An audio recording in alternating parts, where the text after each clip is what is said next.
What is up, you guys, and welcome to another episode of the Real Talk with Silos. I'm your host, Silos, and today we are back with another TV review for the one and only TV show, Supergirl.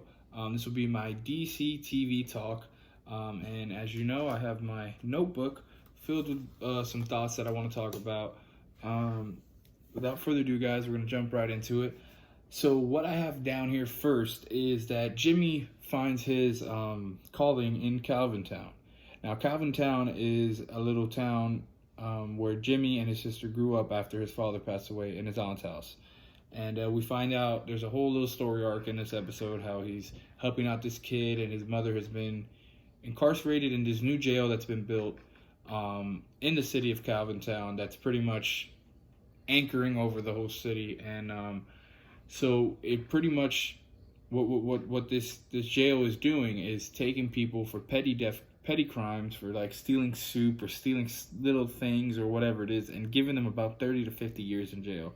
So obviously Jimmy has a problem with that. We all would have a problem with that. And he finds his calling, and he buys out his old newspaper facility where he started up and as a photographer, and he is the chief and editor in there.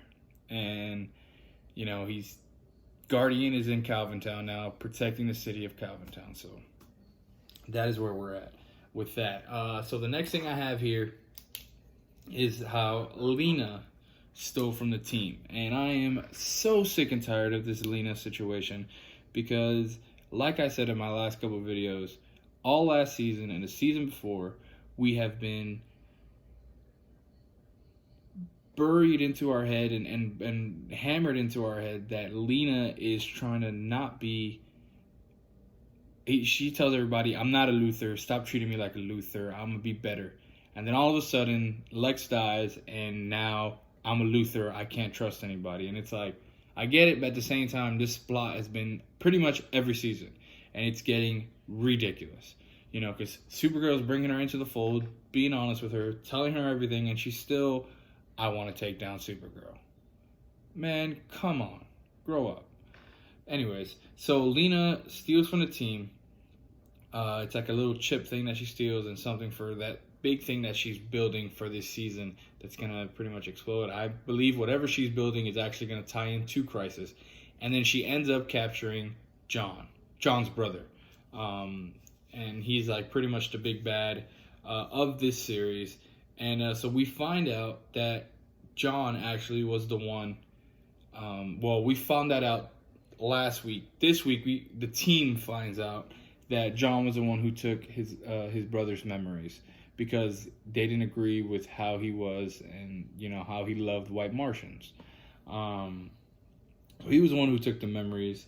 And so it's like a big debacle happens, and the team, you know, most of the team rallies around John, but then Alex does get taken control over by his brother, and she's like, oh, you know, it's your fault why, you know, Jimmy's sister's in trouble and all this, love of my life, and all that good stuff. But then it gets handled later on.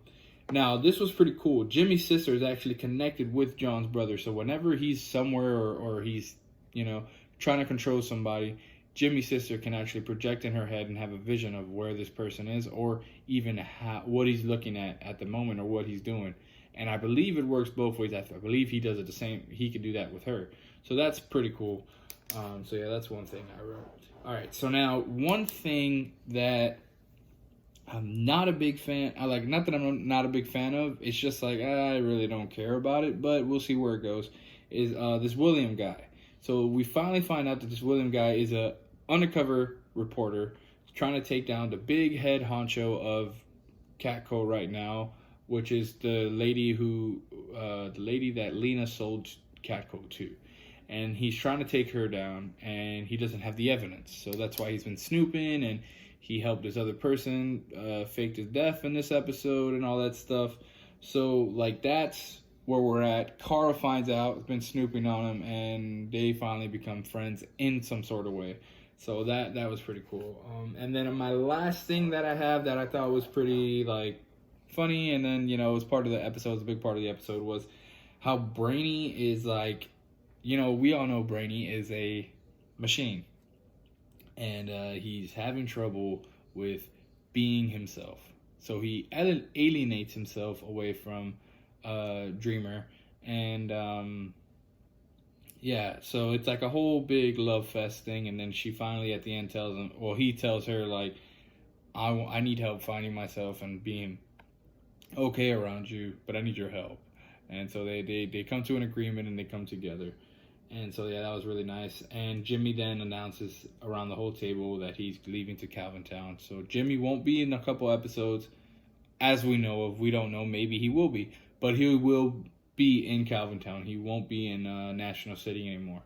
So yeah, guys, that's all I have for this week. Please comment, like, subscribe. Let me know in the comments what you guys thought about this episode and what your expectations are for this season. And if I missed anything and you want to talk more about it, let me know in the comments too.